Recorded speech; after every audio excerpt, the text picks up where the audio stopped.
Bueno, buenas tardes. Lo que vamos a ver hoy es la relación entre la química y la agricultura, lo que se denomina habitualmente los agroquímicos. Los agroquímicos se pueden dividir en dos grandes grupos. Uno lo que se llaman biogénicos, que son sustancias que son necesarias para la vida, para el crecimiento de las plantas. Por ejemplo, los nutrientes, los fertilizantes, los oligoelementos.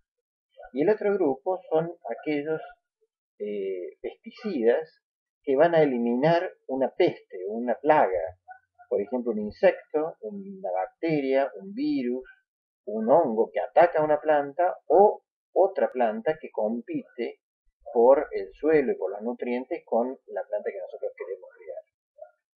Entonces, primero de todo veamos la parte de los biogénicos. Los biogénicos son lo que se denomina en agricultura normalmente los fertilizantes. ¿Cuál es el concepto de los fertilizantes?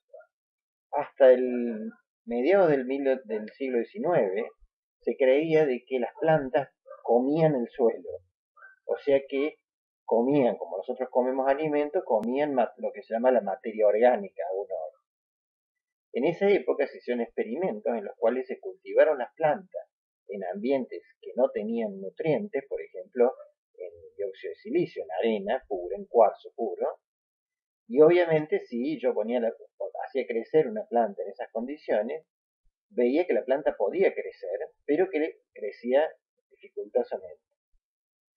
¿Por qué podía crecer? Y porque la planta en realidad construye toda la materia orgánica, o sea, todos los compuestos orgánicos que constituyen la planta, utilizando el dióxido de carbono y el agua, y con la energía solar hace lo que se llama el proceso de fotosíntesis, que fabrica glucosa, y esa glucosa se utiliza para fabricar otras especies de alta energía, y esa energía se utiliza para sintetizar distintos compuestos. El tema es que todos esos compuestos no tienen solamente carbono, hidrógeno y oxígeno, que es lo que nosotros podemos obtener del agua y el dióxido de carbono, sino que también tienen eh, otros elementos como nitrógeno, fósforo, potasio, calcio, magnesio, etcétera. Y esos elementos la planta los obtiene los minerales. Entonces lo que hicieron fue poner distintos minerales en la arena esta y observar de que justamente podían seguir creciendo. Pero, sin embargo, todavía se seguía creyendo, en el siglo XVIII, se seguía creyendo que había algún tipo de fuerza vital que estaba en el suelo que hacía que crecieran las plantas. Y ahí, en el siglo XVIII, apareció la ley de la conservación de la masa o de la materia, que es muy importante en química, es probablemente la ley fundacional de la química, y lo que dice es que la materia no se destruye ni se crea, sino que se transforma de una forma a otra. Por ejemplo, si yo tomo carbono y oxígeno y fabrico dióxido de carbono, lo que estoy haciendo es una masa determinada de carbono más una masa determinada de oxígeno, me da la suma de las masas como dióxido de carbono. Entonces no hay destrucción de materia ni construcción de materia. Esto es correcto y es muy importante porque significa que si yo necesito construir una molécula que contenga nitrógeno, por ejemplo, o sea, una proteína en una planta, esa molécula va a necesitar nitrógeno. No puedo fabricar el nitrógeno de algún lado raro o mágicamente hacerlo aparecer, sino que voy a necesitar proporcionárselo a la planta. El nitrógeno justamente fue uno de los más controvertidos porque ya vamos a ver que el nitrógeno se puede fijar por ciertos microorganismos del suelo desde el nitrógeno del aire, que también está junto con el dióxido de carbono, el oxígeno y el agua en el aire. Entonces, en cambio, los otros elementos como el fósforo, el calcio, el potasio, el magnesio, etcétera, no están en el aire y tienen que estar en el suelo. Y eso es muy importante porque la cantidad que yo tenga de esos materiales me va a determinar cómo crezca la planta. En 1865, Liebig, justo con Liebig, el padre de la agricultura moderna y responsable de la vida de miles de millones de personas, porque fue quien descubrió cómo había que hacer agricultura en forma científica y no en forma supersticiosa, como se había hecho en gran medida hasta esa época, eh, demostró, haciendo el mismo tipo de experimentos, que el crecimiento de la planta siempre estaba determinado por aquel elemento que estuviera en menor cantidad. Esto es lo que se llama la ley del mínimo. O sea, si todos los elementos están en la mayor cantidad, la cantidad necesaria, la planta va a crecer completamente. Pero si hay un elemento que está en una cantidad menor, la planta no va a crecer o va a crecer mal. ¿Eso qué significa? Que no importa que yo tenga mucho de un elemento, que si me falta del otro, el que está en cantidad mínima es el que me determina el crecimiento total. Eso implica de que las plantas son un gran reactor de transformación química, porque en química eso es lo que se llama el reactivo limitante. O sea, no se puede fabricar más que la cantidad de reactivo mínimo que yo tenga. Si yo tenía el carbono y el oxígeno, si el carbono, hay poquito carbono, voy a poder fabricar poco dióxido de carbono, a pesar de que tenga cantidades infernales de oxígeno, tenga todo el aire de la Tierra, yo no voy a poder fabricar grandes cantidades de dióxido de carbono. Entonces, eso es lo que es el reactivo limitante. Liebig lo que hizo fue aplicar la teoría del reactivo limitante a la agricultura. Y específicamente considerando que no se requerían sustancias orgánicas, sino que se requerían minerales, compuestos inorgánicos. ¿Qué es un compuesto inorgánico en química? Un compuesto que no tiene carbono en la molécula. Entonces, por eso existe, por ejemplo, el nitrógeno, fósforo y potasio, que son los elementos que se requieren en mayor cantidad, el magnesio, el calcio, el azufre, que se requieren en menor cantidad, y después oligoelementos que se llaman, por ejemplo, el cobalto, el molibdeno o el selenio, que son elementos que se requieren en muy pequeña cantidad y que incluso en grandes cantidades son tóxicos para las plantas y para los seres humanos, pero en pequeñas cantidades son imprescindibles. ¿Por qué? Porque las plantas tienen catalizadores biológicos como las enzimas que contienen un átomo por molécula de peso molecular 500.000 de cobalto, pero sin ese átomo de cobalto no funciona. Y no todos los suelos tienen cobalto en cantidades apreciables o en cantidades posibles de ser utilizadas. Como decía, ¿para qué sirve estos elementos? Y para fabricar distintas cosas. Por ejemplo, las plantas son verdes porque realizan la fotosíntesis, tienen clorofila, pero fíjense que la clorofila tiene magnesio, nitrógeno y por supuesto carbono, hidrógeno y oxígeno. Pero el carbono, hidrógeno y oxígeno viene del agua y del dióxido de carbono. No se lo tengo por qué dar a la planta, pero esto sí se lo tengo que dar a la planta. Las enzimas de la fotosíntesis. No se puede realizar fotosíntesis si no hay una serie de catalizadores que tienen, por ejemplo, nitrógeno y zinc.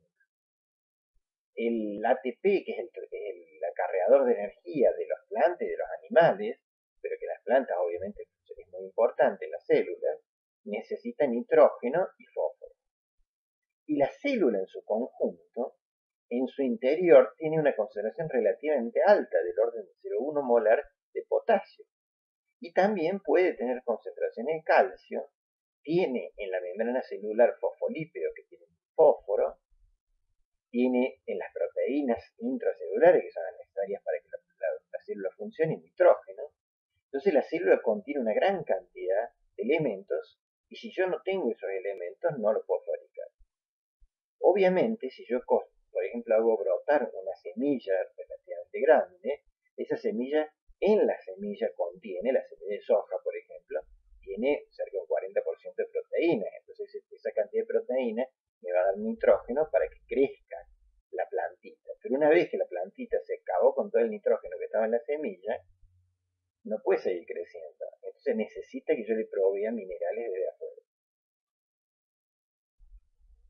Pero la pregunta que uno se hace, si son moléculas biológicas, los nutrientes no tendrían que ser naturales. Y eso era una pregunta válida en el siglo XIX, pero fue desestimada por Friedrich Müller fundamentalmente, después por otros investigadores que confirmaron sus hallazgos, en el cual se mostró que un compuesto inorgánico que no venía de ningún ser vivo, que era el cianato de amonio, por calentamiento formaba la urea. Y la urea es un compuesto eminentemente orgánico, un compuesto que está en la orina, o sea, la orina humana o la orina de los animales. Entonces se podía fabricar un compuesto orgánico, presente, biológico, utilizando compuestos inorgánicos. Eso significaba que no se requería lo que se había postulado, que era la llamada fuerza vital, que era que los seres vivos de alguna manera eran los únicos capacitados en fabricar determinados tipos de moléculas. Por supuesto, existen moléculas muy complejas como la vitamina B12 que se pueden fabricar y han sido fabricadas por el ser humano, pero que industrialmente se fabrican por microorganismos, por ejemplo, o por organismos superiores, porque es más barato hacerlo biológicamente. Pero eso no significa que no se pueda hacer. Por lo tanto, no existe la fuerza vital ni existen los fertilizantes naturales y artificiales o químicos.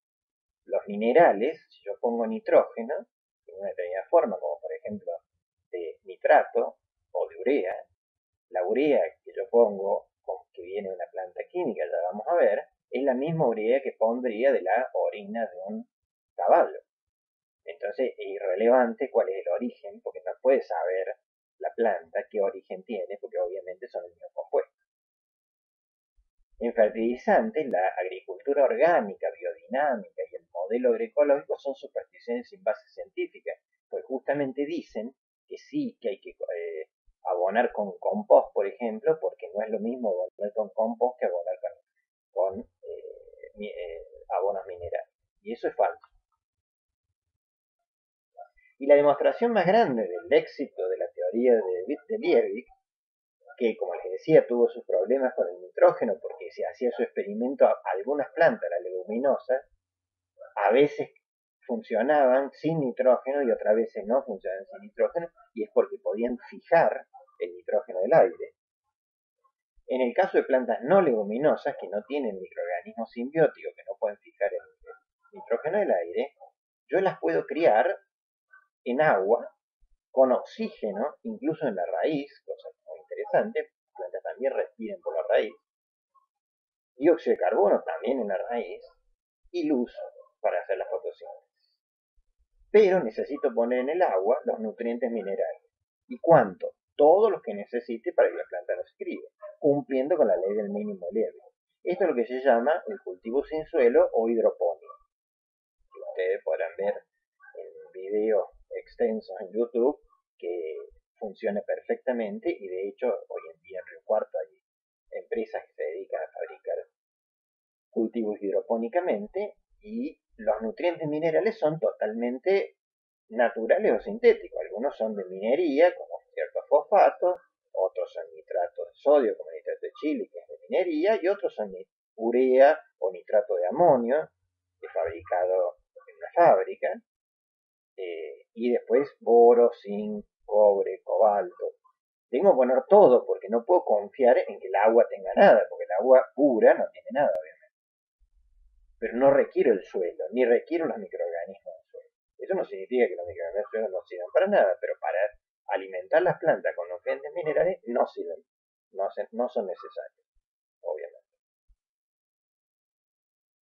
Sin embargo, uno dice, existen los abonos biológicos, por ejemplo el compost. O sea, yo tomo hojas, estiércol de animales, residuos de la cocina, y los dejo descomponerse, podrirse diríamos nosotros, y son restos vegetales y animales, diría yo, porque por alguna razón mucha gente que se dedica a esto de la agricultura orgánica, como le llaman, no le gustan los residuos animales, cuando en realidad no tienen ninguna diferencia. Son los animales y los vegetales somos totalmente equivalentes frente a muchas cosas.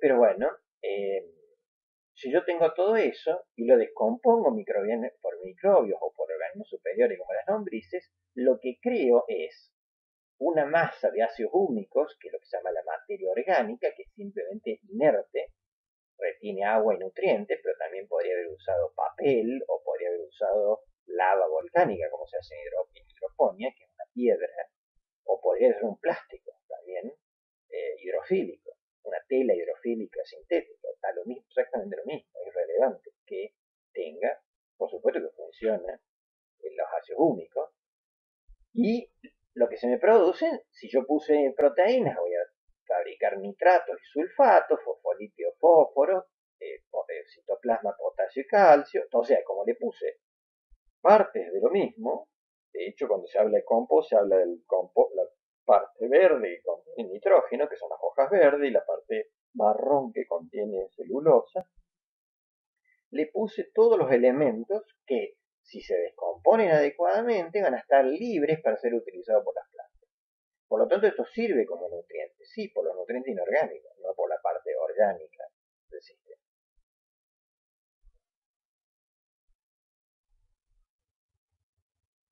Ahora, ¿por qué uno se enoja un poco con el tema de la agroecología o agricultura orgánica? Porque no solamente no son reales, porque son supersticiones, sino que lo que plantean, que es que no se utilicen sistemas minerales, no es sustentable. Porque yo puedo criar en mi huerta una planta con abono de estiércol de animales, por ejemplo, de caballos o de pollos o cosas por el estilo. Pero la pregunta es, ¿de dónde sacaron los elementos de esos animales? De cultivos, por ejemplo, soja, maíz, etcétera. ¿Y esos cultivos con qué se hicieron? Y con abono minerales. ¿Por qué? Porque si yo cultivo soja y produzco la semilla y la vendo a la semilla fuera de mi huerta, o me la como, da lo mismo, salvo que todos los desechos de quienes consumen la soja, yo o las personas, e incluso mi propio cuerpo que contiene una gran parte de esos elementos, vaya de vuelta al suelo, el sistema es lo que se llama un sistema con pérdida, un sistema que no puede ser sustentable. Obviamente el agua, el dióxido de carbono y el nitrógeno los puedo sacar del aire, pero los sistemas minerales se tengo que poner. Como no estoy devolviendo eso, por eso no es sustentable. Porque al no devolvérselo, al cabo de cierto tiempo, se le van a acabar los minerales. Puede ser que, como la Pampa Argentina, tengo mucho tiempo para tener minerales, pero por ejemplo en la década del 70 se empezó a ver que los campos producían cada vez menos porque se le acabaron los macronutrientes y los micronutrientes. Y hoy en día se fertiliza, se trae fertilizantes minerales de otros lados. No se puede traer estiércol porque no alcanza el estiércol porque obviamente nadie tiene tantos animales y además, de vuelta, no es sustentable. O sea, no se puede, en pequeñas proporciones sí, pero estoy engañando al sistema, pero no puedo cerrar el ciclo con el cultivo de la soja, por ejemplo, que la exporto mayormente a China y no vuelven los residuos con todo el nitrógeno, azufre, de potasio, calcio, magnesio, etcétera, que tenía la soja, nos lo devuelven los chinos para que lo pongamos en el campo. Entonces el ciclo no se cierra y esto es profundamente ecología. La ecología dice que hay que cerrar los ciclos porque si no, no es sustentable. Los fertilizantes minerales que son minerales que están en las minas, por ejemplo la piedra caliza dolomítica acá en las sierras, el azufre está en el yeso, que es sulfato de calcio, el azufre que está en el petróleo, en el gas natural, el fósforo es el yacimiento de fosfato, no en muchos lugares del mundo, pero en algunos lugares, y se le hace un proceso artificial químico de disolución. El potasio está en yacimientos en general de cloruro de potasio, viejos mares donde hay células, justamente viejas células con potasio que quedaron atrapadas, como por ejemplo en la zona de Malargo, en Mendoza. Y el nitrógeno es particular, ¿por qué? Porque se puede fijar desde el aire, pero solamente lo pueden hacer las leguminosas, y las leguminosas no lo hacen para regalar el nitrógeno. La soja, por ejemplo, fija nitrógeno para sí misma, pero no abona el suelo, no le pierde nitrógeno, pero tampoco lo abona. Entonces significa que solamente puedo cultivar leguminosas para hacer supuestamente cero en nitrógeno. Yacimiento de nitrato, por ejemplo en Chile, que es escaso hoy en día, el guano de los pájaros, que se usaba durante mucho tiempo y hoy en día está agotado, gracias a Dios, la harina de pescado, que no es muy sustentable porque significa destruir a todos los pescados de los mares, nuevamente, el compost, que como les comentaba, no es sustentable. Entonces el nitrógeno era un problema en finales del siglo XIX, era un problema realmente. Y Robert Bosch y Freddy Haber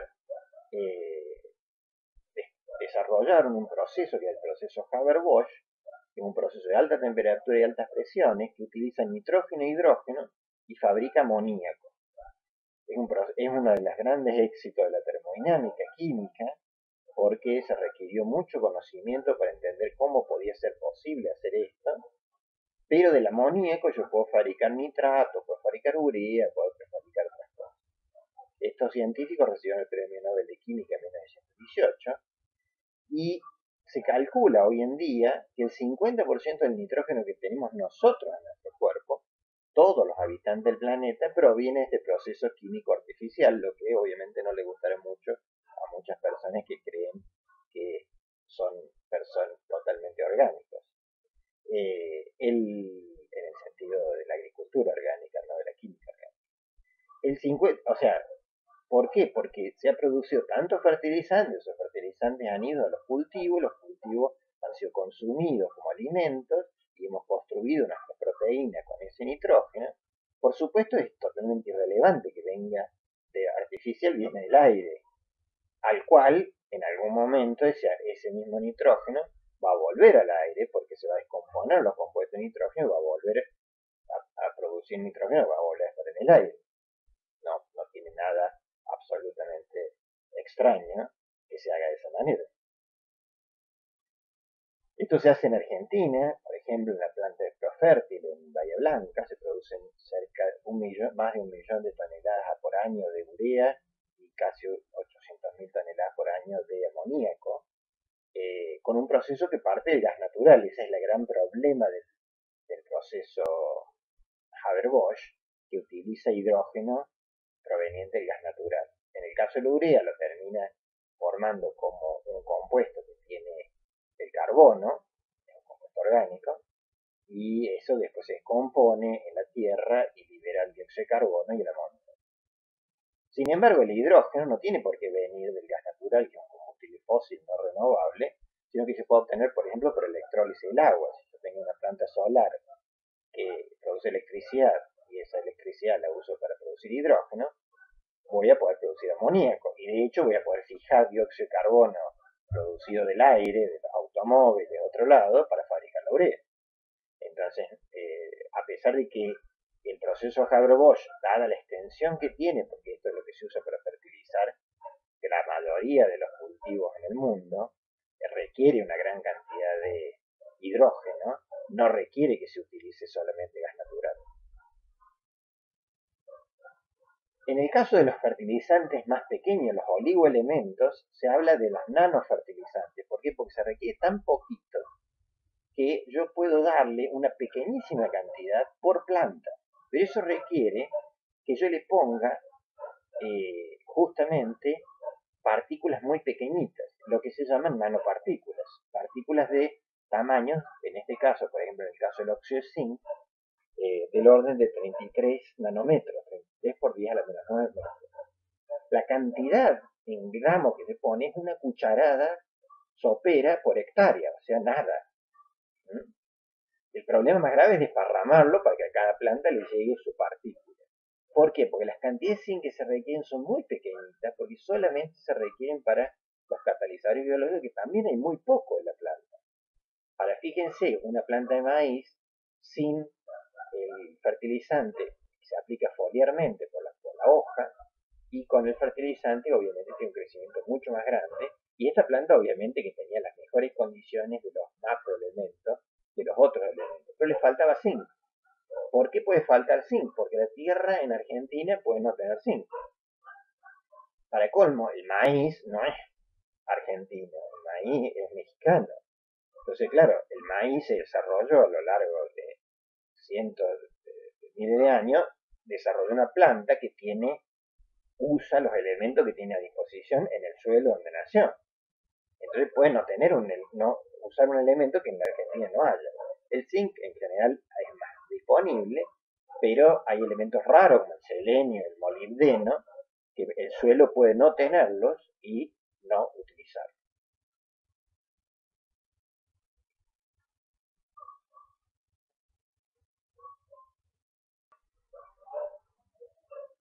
Los otros agroquímicos son lo que se llaman los biocidas. Un biocida es una sustancia química que va a matar a un determinado organismo. ¿Y para qué queremos un biocida? Y porque queremos matar organismos que son patógenos que producen enfermedades o que se comen una planta. Por ejemplo, los virus, los hongos, los insectos infectan la planta de soja, destruyen el rendimiento y la pueden matar completamente. Y las malezas no son organismos que generalmente actúen en contra de la planta, pero sí son competidores, compiten por los nutrientes. Entonces, si decíamos que la planta requiere una determinada cantidad de fertilizante, etcétera, si yo tengo lo que nosotros llamamos habitualmente un yuyo, me va a consumir el nitrógeno o el fósforo o el potasio del suelo y la planta de soja que yo estoy cultivando no lo va a tener disponible. Entonces yo trato de eliminar las malezas, también el agua. Las malezas consumen agua igual que la planta que yo quiero cultivar. Los hongos específicamente son microorganismos que contaminan el grano y generalmente pueden producir enfermedades muy graves. No solamente producen disminución del rendimiento, sino que también pueden producir contaminación. ¿Por qué? Porque los hongos producen toxinas, producen venenos justamente para tratar de matar a otros microorganismos o a los propios organismos. Y esas, lo que llaman las micotoxinas, que son las toxinas de los hongos, tienen toxicidades muy altas. La toxicidad normalmente se evalúa por lo que se llama el LD50, que es la cantidad de masa de sustancia venenosa por kilo de especie que estoy infectando, que puede ser un ser humano obviamente, tal que si yo le doy esa dosis, el 50% de la población, en una cantidad apreciable, digamos 100 ratones por ejemplo, el 50% muere y el otro 50% no muere. Eso es lo que se llama la LD50. Fíjense que la LD50 de la micotoxina, la aflatoxina B1, que está en el maíz, es 1 miligramo por kilo. O sea que una persona de 60 kilos va a tener 60 miligramos. Pero una pastilla de aspirina, por ejemplo, tiene 500 miligramos. O sea que una dosis muy pequeña, comparativamente con un medicamento, produce efectos muy graves, toxicidad aguda, pero incluso en dosis menores tiene toxicidad crónica, se va acumulando, es cancerígeno y teratogénico. Por lo tanto, son muy peligrosos estos hongos. Entonces, ¿qué tengo que hacer? Y matar el hongo para que no produzca la toxina.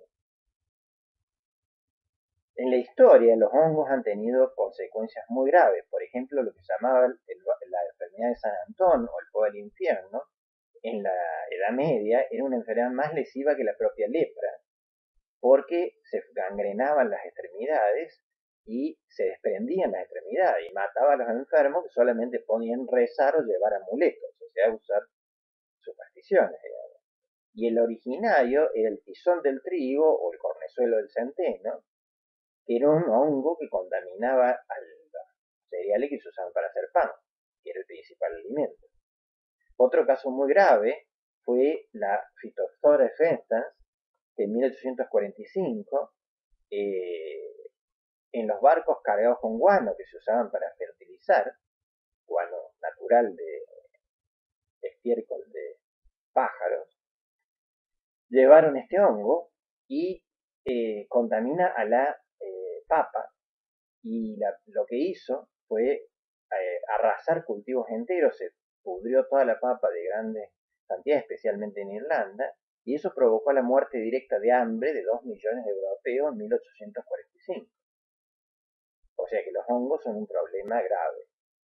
¿Qué se usaba? Y bueno, antiguamente cal apagada, orina putrefacta, después se usaron la sal de cobre, lo que se llama el caldo bordelés, que son no biodegradables y son tóxicas para peces y para los seres humanos, sin embargo son aceptadas en la llamada agricultura orgánica. El azufre, que se descubrió posteriormente su uso como fungicida, y la sal de mercurio, que son muy efectivas, pero son muy tóxicas y residuales.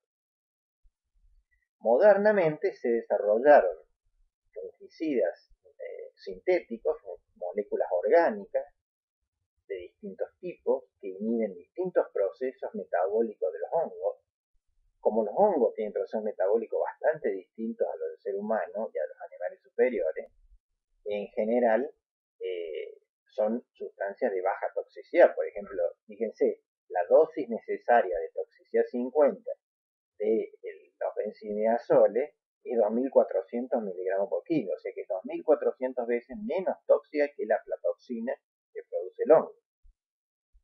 Lo que significa, no que uno se va a tomar eso por gusto, pero en realidad esto también se usa como medicamento por otras condiciones. También nosotros tenemos infecciones de hongo en distintas partes del cuerpo y de otros alimentos parecidos, pero fundamentalmente yo puedo ponérselo a las semillas, que la cantidad que va a terminar en el alimento no se va a poner la semilla para alimento, entonces la semilla para sembrar. Imagínense que después tiene que crecer la planta, producir el fruto, y la concentración que puede quedar en la semilla final es tan baja que el efecto tóxico es absolutamente irrelevante. En el caso de los insecticidas es más obvio ver cómo funcionan.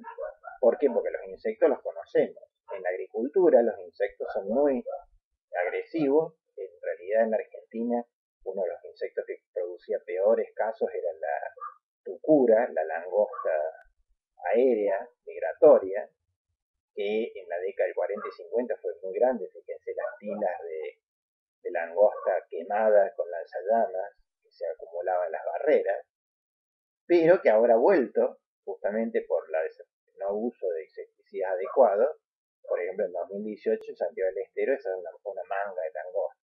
Y son tremendamente destructivas porque comen todos los cultivos. En aquella época, en la década del 40 y 50, la langosta fue eliminada, o sea, por 40 o 50 años o más no existía más que en pequeñísimas cantidades, y no en lo que se llama la manga, o sea, en cantidades muy grandes, utilizando dos insecticidas, el famoso DDT y el lindano, que en Argentina se llama Gamexan, que son muy efectivos y muy residuales, con lo cual si yo desinfectaba el campo, la tierra conservaba el tóxico y por lo tanto no se moría. Sin embargo, esa residualidad y el hecho de que son relativamente tóxicos llevó a que se los eliminara y hoy en día no se utilizan en el mundo.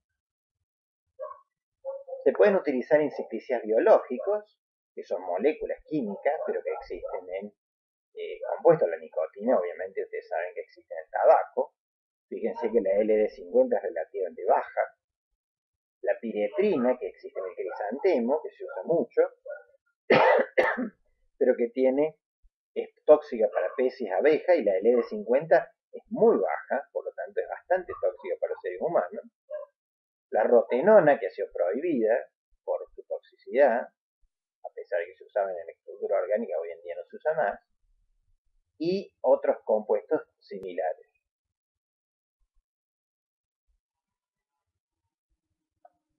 Bueno, los insecticidas sintéticos se pueden sintetizar como análogos químicos sintetizados artificialmente de los compuestos naturales, como por ejemplo lo que se llaman los neonicotinoides, que tienen toxicidades mucho más bajas, 8 veces menos tóxicas que la nicotina. La permetrina, que es análoga a la piretrina, y 150 veces menos tóxica. El ranaticril, que tiene la misma característica que la granodina, es 4 veces menos tóxica. Y el malatión, que la comparamos con la nicotina porque no tiene ninguna vinculación. Este es un órgano fosforado que se llama, que son insecticidas que fueron desarrollados a partir de armas químicas, de gases de guerra, con lo cual su historia es muy fea, pero en realidad son mucho menos tóxicos que la nicotina, que no se utiliza nunca, obviamente, como arma de guerra. ¿Qué significa? Que dependiendo de la dosis, si yo pongo pequeñas dosis de malatión y que es muy efectivo contra los insectos, puedo lograr matar a los insectos nocivos sin producir efectos graves ni secundarios en la población, en forma mucho mejor que con los llamados insecticidas biológicos o naturales, como se llaman en algunos casos. Obviamente los insecticidas son tóxicos de insectos, entonces van a matar a las abejas, porque las abejas son insectos. Las abejas son muy simpáticas para la gente que no las ha tratado, lo que criado abejas y ha recibido sus picaduras, no son tan simpáticos que digamos, pero tienen muy buena prensa, pero son un insecto exótico que en la Argentina no tiene una función específica porque no polinizan la mayoría de los cultivos que uno utiliza. Y en realidad, si el apicultor eh, planta flores para que la abeja las recoja cerca de la colmena, la abeja no va a ir a 20 kilómetros por amor al arte. Entonces, en realidad, el responsable de que las abejas vayan a un cultivo que tiene alguno de estos tóxicos para los insectos nocivos para el cultivo es el apicultor.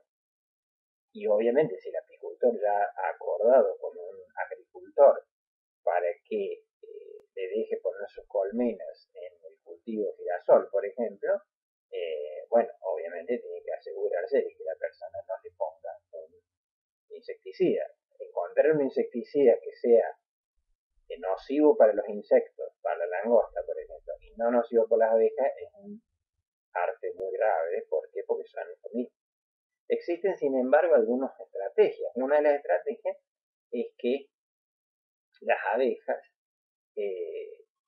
generalmente consumen flores, pero con sol, durante el día. Quiere decir que si yo pongo un tóxico que se elimina por biodegradación rápidamente y me mata a los insectos que estén posados sobre el cultivo de girasol de noche y lo hace de una determinada manera, yo puedo evitar ese tipo de problemas.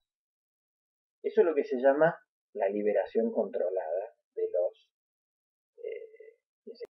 Y es un tema que nosotros trabajamos, no solo con insecticidas, sino con biocidas en general.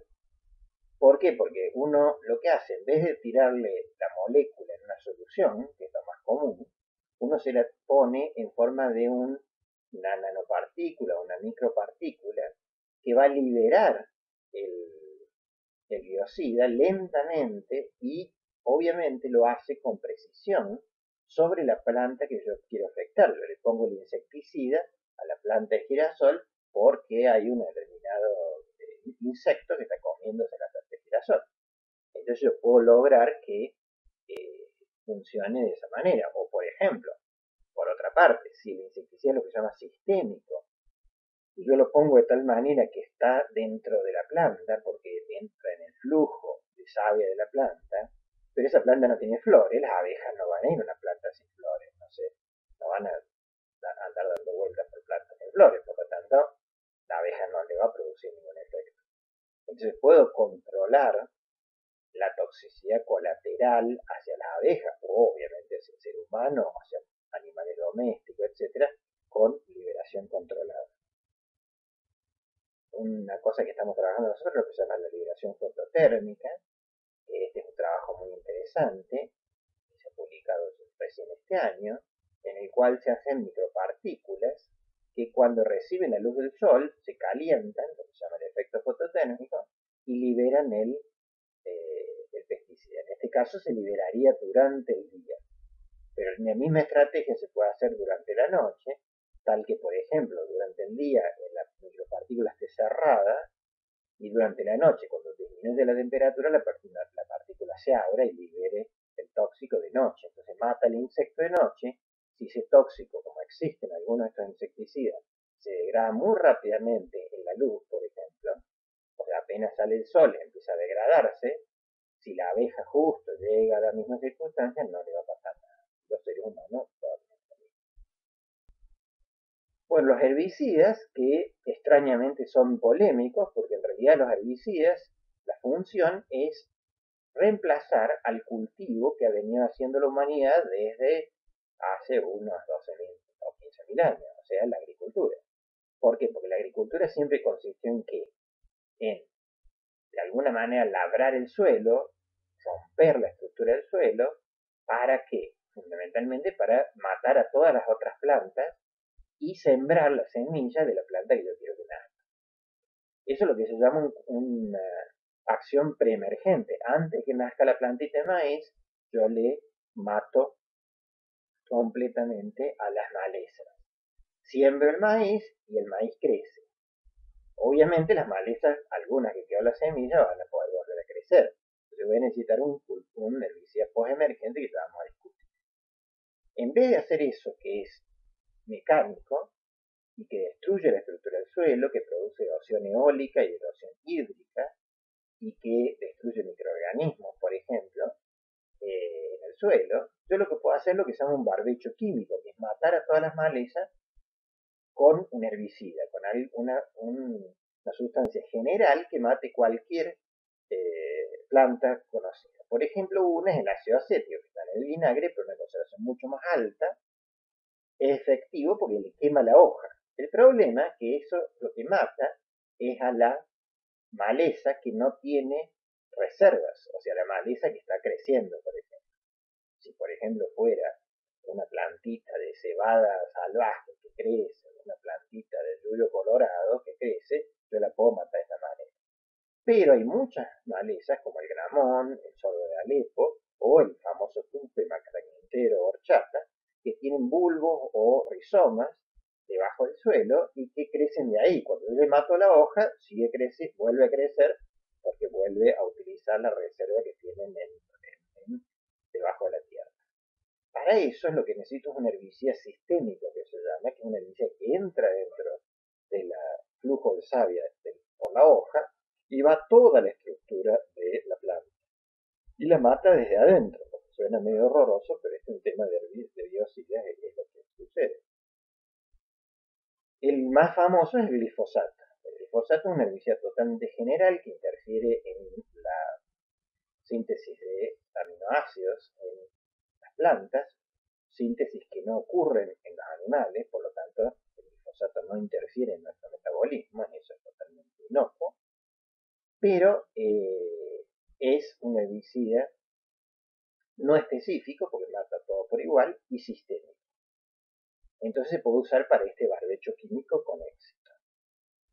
Pero la parte más interesante de los herbicidas son los que se llaman selectivos. Si yo tengo un cultivo de soja y que tiene yuyo colorado, que es una maleza, y yo le pongo el herbicida, logro de este cultivo, que va a ser muy malo porque tiene mucha maleza que consume nutrientes y agua, a un cultivo totalmente limpio de malezas, donde solamente tengo el cultivo que yo quiero. Hay algunos herbicidas que son sistémicos, selectivos, perdón, por naturaleza, pero el glifosato no lo es, como decíamos. Entonces lo que se desarrolló es lo que se llama la soja transgénica, que es una soja que tiene puesto dentro de un gen que produce la enzima que contiene ciertos microorganismos que son resistentes al glifosato. Entonces la soja se vuelve resistente al glifosato. Por supuesto, la soja es la misma planta, la semilla es absolutamente la misma, solamente difiere en ese gen que no tiene ningún efecto sobre nada, por lo tanto los alimentos que tenga esa soja son absolutamente los mismos, y esta es otra superstición científica de muchas personas de que los organismos transgénicos son diferentes de los organismos no transgénicos. Ese no es un tema de la química, es un tema más bien de la biología, pero hay que notar que la batata es un organismo que fue hecho transgénico por la misma bacteria que se utiliza para hacer la soja transgénica, el Agrobacterium, pero fue hecho hace 6.000 años en Perú solo. Suponemos que no fue hecho por los incas, en realidad no tenemos evidencia. Pero la realidad es que la batata es dulce porque se le introdujo un gen, casualmente probablemente, como ha sucedido con muchos otros genes naturalmente, que un virus le ha introducido, o una bacteria le ha introducido un gen en una planta o de otra.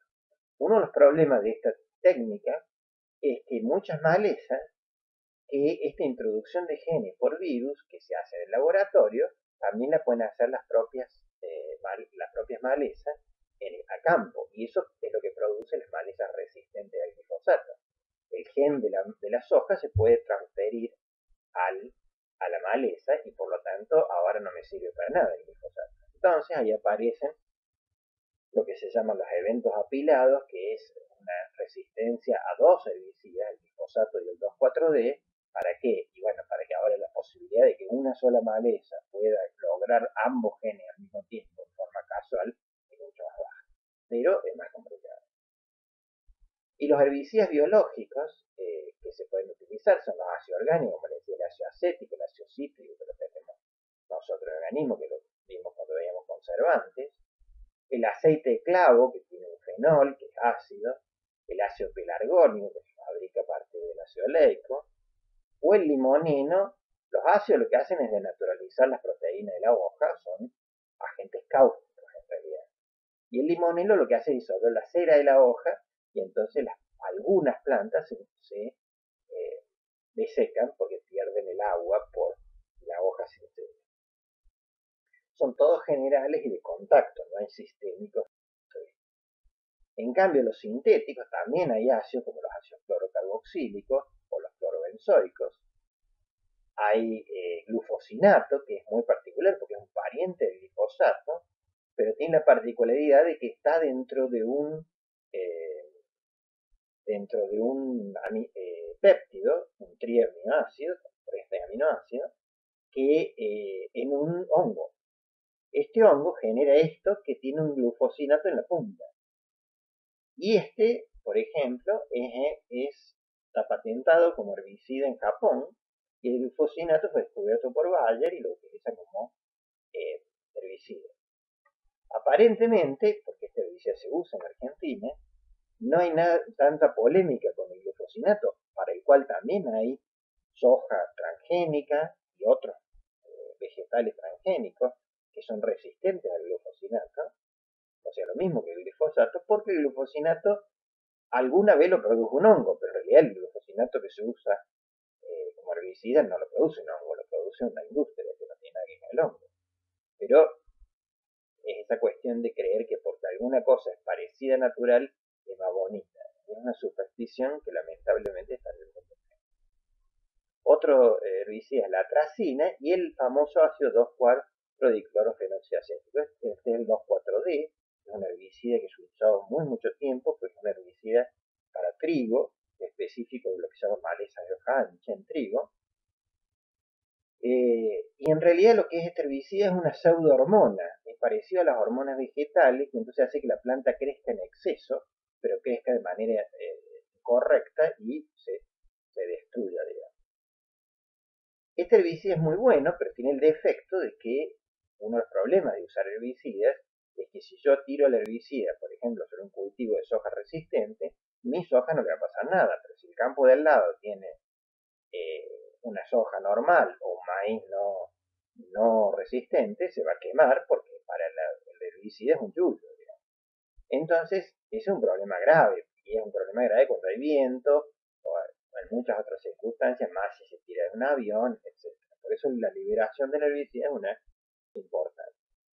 En Argentina hay un desarrollo muy interesante que es el de la Red Surcos, que es una empresa santafesina, que tiene lo que se llaman liposomas, que son unos nanopartículas formadas por fosfolípidos. En realidad son partículas nanométricas muy interesantes porque son las que usa, por ejemplo, la vacuna Pfizer para liberar el mRNA mensajero que constituye la vacuna dentro del organismo. Obviamente, en el caso de la herbicida se usan liposomas mucho más baratos, pero muy efectivos. Y lo interesante es que justamente logró, estos liposomas no son volátiles. Entonces, si uno tira en un determinado lugar, la partícula se queda ahí, se abre la partícula y libera el herbicida sobre la planta. Pero como no es volátil, no va a parar al vecino. Entonces, lo interesante es que este herbicida, que es el de Davelit, tiene una calificación de toxicidad mucho más baja, porque además no va tampoco al agua o a la ciudad cercana o algo por el estilo, o sea, tiene zonas mucho más interesantes. Entonces, la manera de liberar el herbicida de los insecticidas y cualquier biocida es muy importante. Bueno, muchas gracias. ¿Hay preguntas?